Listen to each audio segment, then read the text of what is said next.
কেমন কি এসছে খুলছে না বাবারে, ভীষণ টাইট রয়েছে।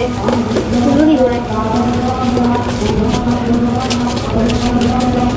দেখা রিটার্ন করতে হয় নাকি, আমার রিটার্ন করলে গেল।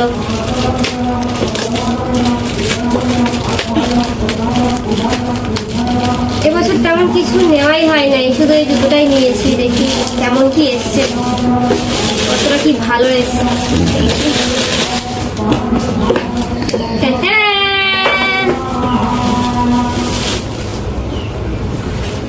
পায়ে হবে নাকি দেখতে হবে। তো এই যে এই জুতো দুটো নিয়েছি, এই যে মানে একজনেই। কেমন হয়েছে সবাই অবশ্যই কমেন্ট করে জানিও। তো দেখতে হবে এখন পায়ে পরে যে পায়ে ঠিক মতন হচ্ছে কিনা, কারণ আমার পাগুলো তো অনেক ছোট ছোট। তো চলো টাটা।